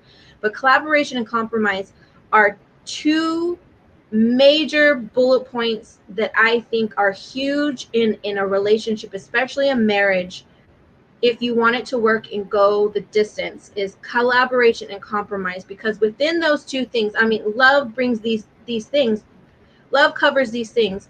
But these two things, you have to have understanding, and you have to be willing to listen in order to collaborate and compromise. And to kind of back you on that, I think that was, and that goes to that fits in yourself. Like I really had to step back and for those of you, like I know some people are like, oh, that's what the military does to you. You know, it makes no. I was like that before the military. I mean, I was, but these are things that, and I didn't even realize it about myself. But when I look back on it, like when we first started dating, I had the apartment. I know most women are out there like, dudes can't be clean. That, you know, they're slobs. No, they're not. This dude right here. No, because if I learned something like my dad, you know, or my grandpa was talking about his mom, like, you could live in the projects, doesn't mean your house inside has to look like you're in the projects. It don't need to be filthy. So for me, like hearing little stuff like that growing up, man, like in the way that my grandfathers were, and in the, like, there's no being lazy. There was no being lazy in my household. So I had these very strong, I have a very strong foundation as far you know, and I have expectations of myself, which is unfair because I have expectations of myself that I was pushing off on. Yeah, over here. This guy. Over here. I had expectations of myself that, and there was things that were supposed to happen, and I was pushing it off on her because I wanted to be get on the same page as me. That was my mindset. Like, get on the same page as me. You know, growing up, I remember I told the story at my grandpa's funeral. I went out, I got wasted, I came home, and I mean, there was a lot more to the story, but grandpa caught me on the way home. I tried to get home and play it off cool. He showed up. No, there ain't no time for this. You need to get up and go cut the grass. You got chores to do. You live in my house, which we did. you are going to take care of my house because it is your house. And I learned these lessons from my grandfathers. So growing up, I'm like, hey, this is my, it is not my, it's an apartment, but to me, this is my house. This is where I live. There, I was very particular about how things are played out. Even to this day, like I still have to stop myself coming in the house and being like, there, she could tell you like the other day I came in, hey, there's bat paths on the floor, there's trash on my carpet, like come on. And it's not because I'm trying to be mean, but I don't want lazy kids. But I also have to be willing to compromise. Sometimes they I mean, their stuff scattered because we're doing homeschool. They're trying to get, they got stuff all over the place because they don't really have a desk. And we've tried to make our house a school. So I've had to compromise. And over the years, I've gotten better. Like, and some of it was, and that's that selfless part. I had to put a lot of stuff off to the side, and I had to let some things go, and I think once I started doing that, it started getting easier. Is what I'm getting to. So I'm still kind of who I am, but at the same time, I'm wiser about what I'm upset about. And if it really bugs me, then I'll ask you. We have a conversation like, hey, can you try to help me tomorrow? Like it's really like, because I get anxiety over this stuff, bad. Mm-hmm. Like I get bad anxiety. So I'll tell her, hey, can you? I'm starting to get anxiety. Like the garage. Let's talk about the garage and what I did in there, which I ain't got nothing to do with. Yeah. So I know, but you did that to yourself. but I was like, hey, I told, but this is how bad I get, and but see, this is the compromise. You understand? Like I was like, man, I gotta get this garage cleaned up because I can't take the mess anymore. I can't do this because. And I think it took us a while to get there, though. Like there was times where you wouldn't ask, and I would have to. There would be those expectations, and expectations when we put them on other people, it makes them feel a certain. Yeah, it makes them feel a certain way. Like the whole support thing with him, it made him feel like he wasn't doing enough, even though he was trying to do it in his own way. Like I thought that he didn't care or he wasn't doing enough. And for him, that was like a real blow. And on the same side, it was the same thing for me. I felt like I wasn't enough. I wasn't doing enough. I wasn't, he didn't care about, like I was not a good mom, or I wasn't a good wife or whatever, because I wasn't reaching those goals that he wanted. Right. So we were doing that to each other. And when it came to like big projects or whatnot, sometimes if I was with the kids, or if I was over here, or if I was doing something, or I was preoccupied with something, and he began a project and he wouldn't say something, it became a thing. So we had to work that out between the two of us as well. And I was like, dude, I'm not a mind reader. And his thing is like, well, you should just know I'm doing this. And I'm like, I get it, but I'm not a mind reader. If you really want help, just say something and I'll come help you. And so over the years, he has gotten much better, especially when it comes to anxiety. Because my thing is like, if you're having anxiety, let me know, because I don't know unless I'm really looking at you and I can tell in your face. You need to let me know so that I can help you. So over the years, it's taken a little bit, but he's so much better about saying something so that for his self-preservation, but then also so I can step up to help him in those little manners. And I didn't mean to cut you off, but I just wanted to make that clear. We didn't just get here overnight. Like it just didn't happen. Process. It was a process. But I also want to take a second, because it's not all about me. It's about you too. There was it's that, like she said, when it comes to emotion, there's very few times like you're going to see me get emotional. My grandfather's, both their funerals, a wreck. Like I mean, I usually, when I do emotion, it's like, it's in. Like I could do anger really well. I could do upset really well. But when the other emotions, like I've learned to control that, but then there was those other things like, being attentive, or or I don't want to say empathy, sympathy. Like I've had I have it, but I've had to learn to let it to let it come out, to show it. That's what I'm getting to, and not just in those moments like at Grandpa's funeral, at both of them, or my grandma's funeral, or the only time you might really, I don't get excited for football, but if you put a UFC fight on, I'm in it, because I like to fight. I did MMA for a while. I've done jiu-jitsu like that. That's my passion. It's something I love to do. Yeah. I get it's very few things that I show excitement for, or things like that. So for what I'm getting to is like with you, because you're the person like understanding that, okay, you want that love and affection, you want the affirmation, it's the little things. I didn't understand that, and it took a while for us to get there. So now, like, I know, like, I had to. It sounds funny, but I had to learn how to do that. I also had to put some things down because I don't always feel emotional in that sense. But I've over the years have learned, okay, she looks like she needs to talk, because I can read. I'm good at body language. I know when you're upset. I know when you're sad. I mean, I'm good at reading people, but I just, for the most part, I don't really act on it. So I've had to learn to come in and say, okay, babe, what's going on? Let's talk. And by let's talk, it went from let's talk to help me fix you to let's talk so you could just, because you look like you need to talk, and then just shut my mouth. Because if y'all know me, this thing gets to going and it don't stop. I've had to learn to shut my mouth, stop trying to fix everything, because I'm not meant to fix everything. Sometimes I just meant to listen, and it has really helped us out. And then the words of affirmation, making sure that when I leave in the morning, I give you a kiss and say goodbye, I love you, for many different reasons. I mean, one, because you want to hear it. Two, there's no guarantee that I'm coming home that day. Life is crazy, and I don't want the last thing that I leave be in a fight. I don't want us to be upset.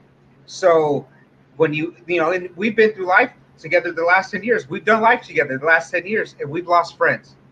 And some of them have, they've it's tragic. So I want to make sure when I leave, I tell you these things. I know that's what you want to hear. And I've known from the beginning that those are things that you wanted to happen. You wanted to be wooed. And I made the joke earlier about when we were dating, I spent a lot of money. Like, really, to be honest, no, because I think that was one thing I loved about you. Like, I didn't have to spend a shit ton of money. It wasn't about the money. It was never about the status. It wasn't about, I mean, I know you liked my truck. It was nice. It was nice, but it wasn't about. It wasn't. Is it about the truck? It wasn't all about the truck.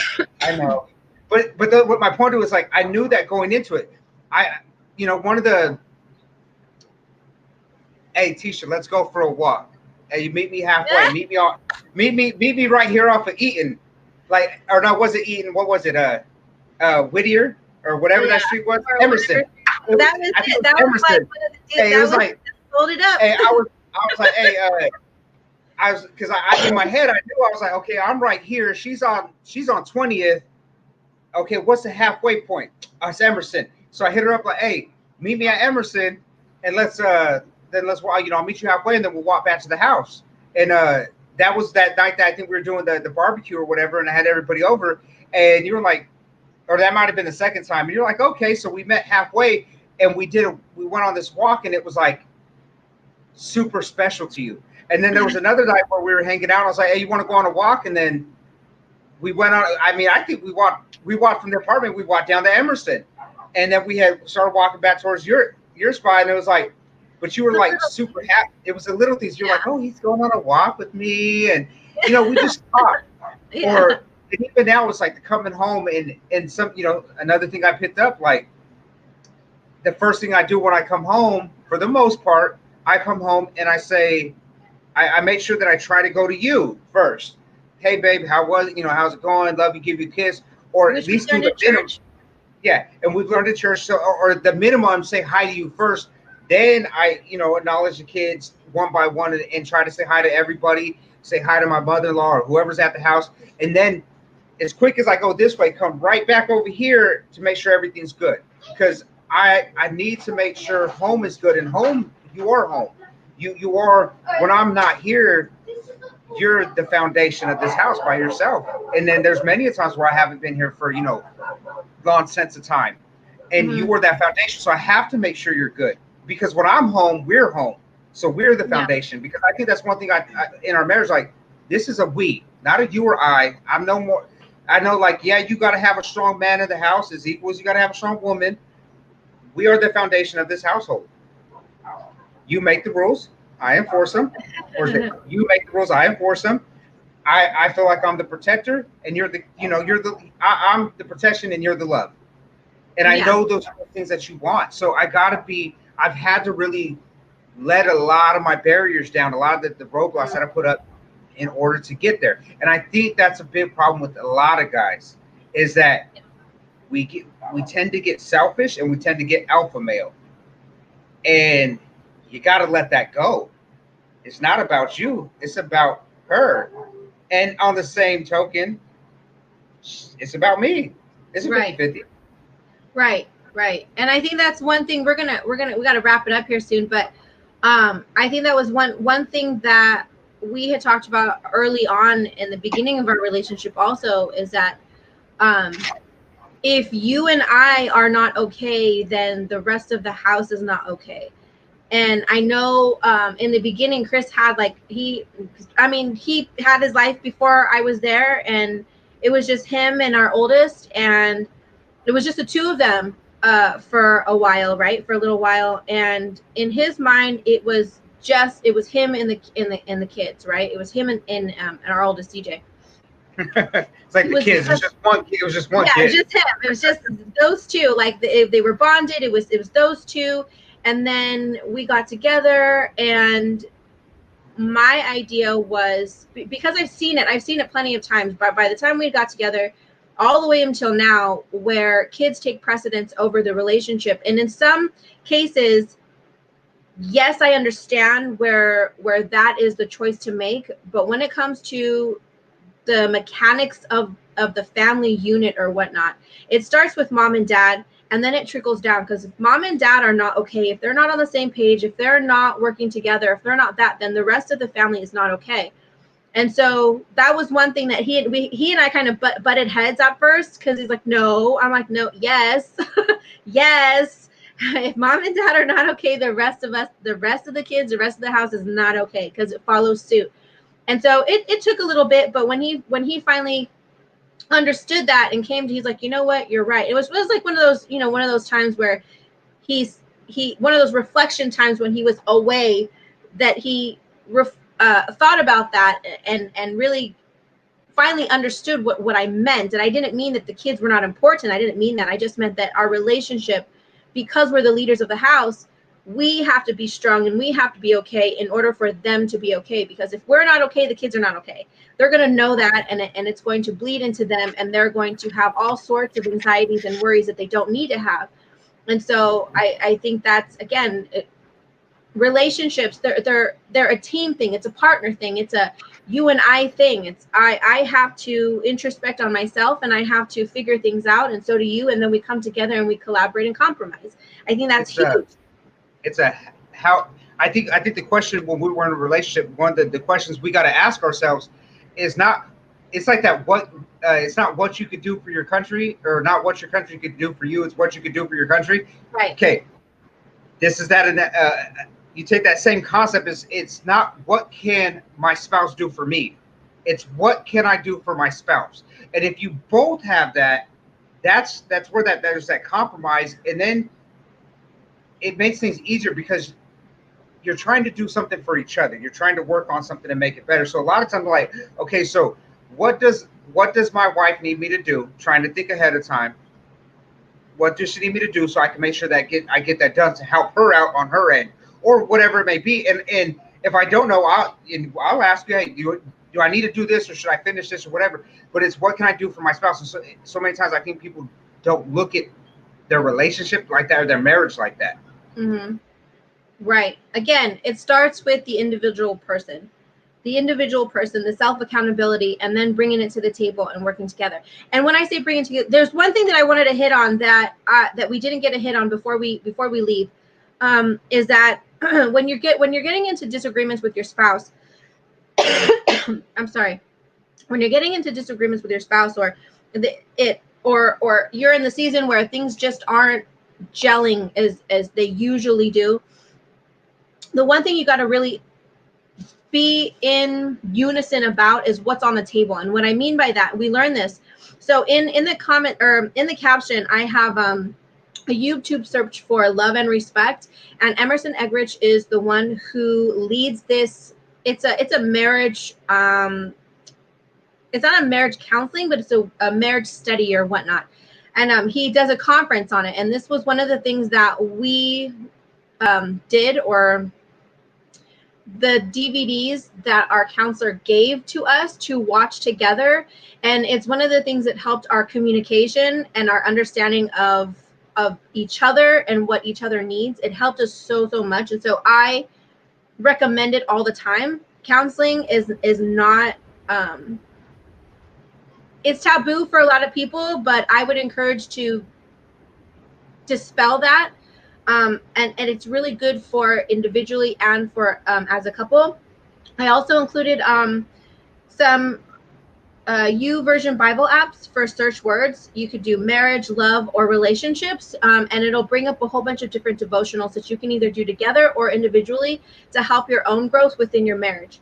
Now, getting back to why I brought that up was in this love, I believe it was in love and respect, or it was our counselor who said it. I can't remember. But the idea is the two of you have to come to an understanding of what's on the table. And what that means is what's on the table in order for us to discuss, or that is what's the word, open range on, right? And what's not on the table, meaning what is not part of the discussion, which is something that we're not going to use against each other, or we're not going to even consider. And we had to come to that point, both in with each other and in our minds, that divorce, separation was not on the table. So the only thing left on the table was communication and understanding, compromise, growth, honesty. All of those things were the only things left on the table, and that was taken off. Because I know there were a lot of times, like for me, and given my past and my experience and my history, that would be the first thing that I did.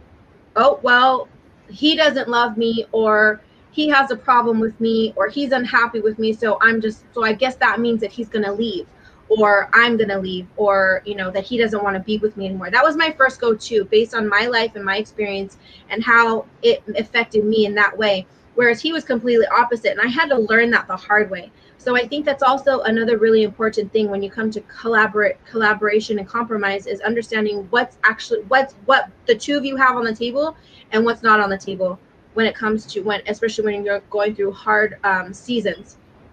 And once you do that, I think that also changes the way that you interact with each other and what you understand. And that doesn't mean it gives you free reign to, be an a-hole to each other.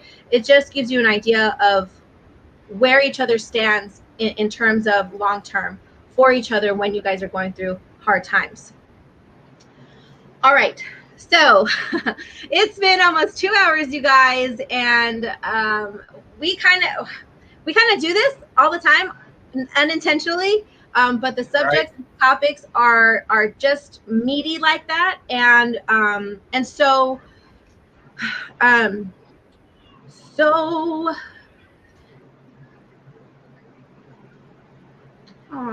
want me to say that?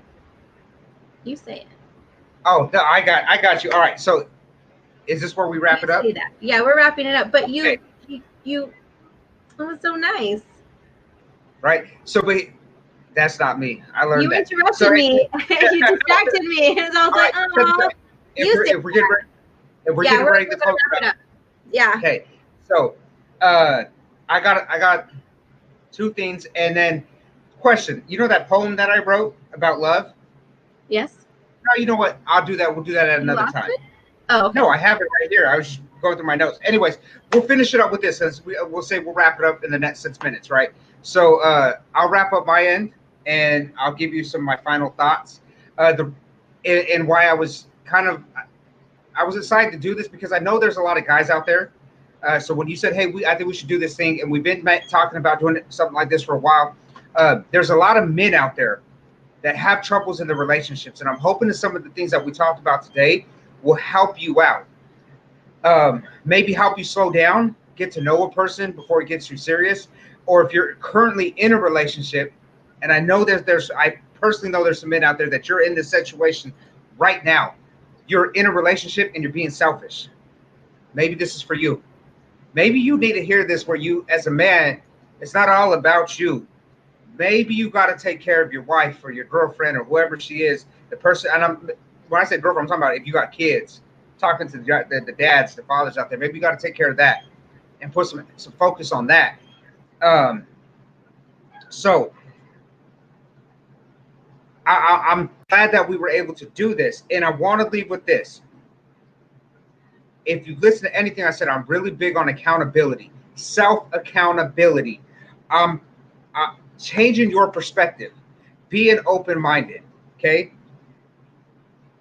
The big thing here is when I say we, like in my relationship, me and Tisha, I'm going to use this as an example.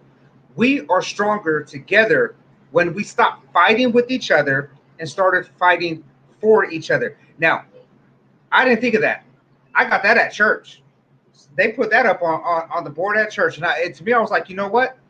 This is what people need to hear. People need to hear this. We have to stop fighting with each other. Divorce is not on the table. So if divorce ain't on the table, then what are you fighting for? Your only option is to fight for each other, not with each other. Fight for each other. Fight for each other's love. Fight for each other's, to get some happiness. Don't fight to make each other mad. No, fight for all the other good stuff. Work on getting that back. When we were talking, the reason why I thought it would be a good idea to walk you through this process, because especially when you get to the engagement portion of it, okay? Why it's important to know the people you're getting in a serious relationship with, and why you should know a lot about them before you say, I do. When you say I do, you say I do to everything. You say I do to all their strengths, and you say I do to all their weaknesses. So when I said I do, I knew what I was getting myself into. I knew I was saying I do to the girl that was super loving, was super accepting, that was broken, and was kind of just like me in so many ways. I say good, I do to all her good things and all the bad things that came along with it, because our marriage has not been easy. We've had some really rough years in there, or months, seasons, but I knew what I said I do to, and I think one of the most beautiful things I've heard, like at my friend's wedding, she said, or him and her, she said, she said I do, when she said I said I do to everything about him, even the bad stuff. Like, to me, that was like, man, that's real. That's real. So I want to leave everybody with that, and I'll pass it back over to you, Tisha. That's fine. So as we wrap it up, I want to read this again so that it sticks with you guys, and so that yes. I think you muted yourself. Hey, so because once I'm done with this, I'm going to go ahead and hit the cam off so you can take full screen. But I appreciate everybody joining in. I know she gave me a little shout out at the beginning, but if you guys want to follow me, or you want to see some of my other content, just see the name. Where's it? Right here. Yeah. Yes. Bam. Okay. You can go to YouTube, pick a social media platform. I'm probably on it. Discord, Reddit. I'm really trying to get my message out there, on many different areas, because I got this segment going called Speak Your Mind. I'm trying. I mean, it might be a little, what I said earlier, not confrontational. Controversial. Controversial. Might say some things that you disagree with. I'm going to get under your skin. But really what I'm trying to do is I'm trying to get people to understand that it's okay to talk, to have conversations like we're having. Sometimes you have other conversations that you disagree with and still be able to be friends and move along. So pick a social media platform. I'm there. Go follow me. Twitter, Facebook, IG, YouTube. And most importantly, at this moment, currently, if you want to support the work that we're doing, you can find me on Anchor, Spotify, Apple Podcasts. Look up Cris Chapo, Speak Your Mind. Me and Tisha did our last segment. which is kind of killing it right now because we're getting a whole bunch of views. We talk about hypocrisy, contradictions, and I think it was illogical thinking. So go check us out. Your views on that podcast, they're helping us fund paying for our little adventure here, our journey. So please go check us out. I appreciate it. And looking over here. Thank you. Thank you for all. It's this way. Don't look that way. Look this way. Thank you for inviting me to this. I know we've been talking about it for a while, but I'm glad you brought it up this week because I think it was a good time. It was a good time. So thank you. And everybody, you guys have a good night, and we'll see you guys next time. All right. So thank you, everyone who has stuck with us this long. Again, like I said, we really only intend it to be an hour, but sometimes what we're talking about is really meaty, and we just kind of dive into it, and then some of your comments kind of get us on this little side path or whatnot. So we really appreciate all the love and support and all the viewers who come in and all of you who have followed us and shared these videos with everything that we have. We appreciate you. And to leave it with this, I'm going to read what I wrote before, and I'm going to, and then we'll go. Love. The things, marriage, relationships, and what it takes to work. Love. Human love is not enough to make a relationship work. Love, in addition to other tools and growth, is what will help a relationship blossom. A relationship devoid of these things can ultimately suffocate a relationship. So the other things that I speak about are communication, understanding, flexibility, faith, trust, one accord, honesty, personal growth and growth together as a couple, personal time, which is very important. You got to have your time separate and as your social pillar with your friends or something to do on your own, because you have to refill your tank in order to fill theirs up. Collaboration and compromise. And I think that collaboration and compromise is like a huge thing, especially when it comes to relationships in this day and age. Being able to understand, being willing to listen and to love each other through it, loving each other with an open ear and understanding heart so that we can be there for each other. Taking personal accountability in the relationship so that we can come together as two pieces that fit together to make a whole story. So I hope this helped anyone. I hope this helps someone. Maybe in what they were missing or what's missing or what they can improve on in their relationship. I hope this helped even just one person. Thank you again for spending your evening with us. We really appreciate it. Serenity Now will be, I believe, I will let you know, but Serenity Now will be on Wednesday at 6 o'clock next week. If anything changes, I will be sure to update.